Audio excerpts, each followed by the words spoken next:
لوگ آپ خاموش ہو کر کے بیٹھے ہیں، مزاج وقت کا موسم بدلنے لگتا ہے، اندھیرا چیر کے سورج نکلنے لگتا ہے، عجیب لوگ آپ خاموش ہو کر کے بیٹھے ہیں، عجیب لوگ آپ خاموش ہو کر کے بیٹھے ہیں۔ ارے نبی کے نام سے پتھر پگھلنے لگتا ہے، نبی کے نام سے پتھر پگھلنے لگتا ہے، نبی کے نام سے پتھر پگھلنے لگتا ہے۔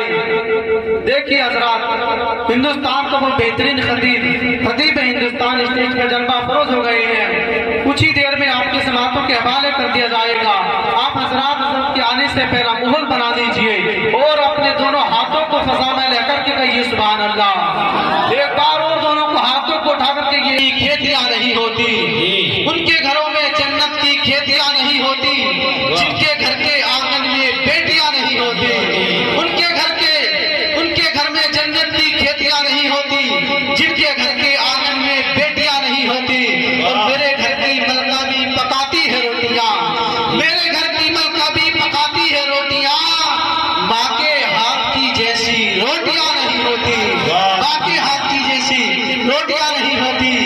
جو حضرات اپنی ماں سے محبت کرتے ہوں گے، اپنے باپ سے محبت کرتے ہوں گے، تو ان شعر کو سننے کے بعد خاموش نہیں رہیں گے بلکہ مچل جائیں گے۔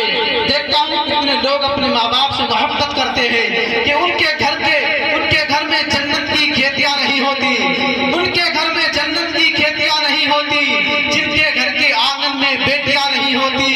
اور میرے گھر کی ملکہ بھی پکاتی ہے روٹیاں، ماں کے ہاتھ کی جیسی روٹیاں نہیں ہوتی۔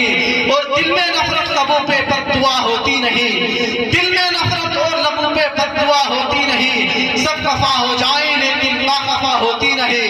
دل میں نفرت اور لبوں پہ بددعا ہوتی نہیں، سب خفا ہو جائیں لیکن ماں خفا ہوتی نہیں۔ اور میں نے دیکھا ہے سفر میں روٹیاں ماں کے ہاتھ کی، میں نے دیکھا ہے سفر میں روٹیاں ماں کے ہاتھ کی، باسی ہو جاتی ہے لیکن بے مزہ ہوتی رہے، باسی ہو جاتی ہے لیکن بے مزہ ہوتی نہیں۔ آئیے اب چار وشے اس بوڑھے باپ کے تعلق سے سنیے جو تمہارے لیے دنوں رات محنت کرتا ہے، تمہارے لیے دنوں رات محنت کر کے لاتا ہے۔ کہ اس باپ کے نام سے بھی ایک شعر سنیے، دیکھتا ہوں اپنے باپ سے کون کون محبت کرتا ہے۔ کہ دھوپ کتنی بھی ہو سایہ نہیں کھونے دیتا، دھوپ کتنی بھی ہو سایہ نہیں کھونے دیتا،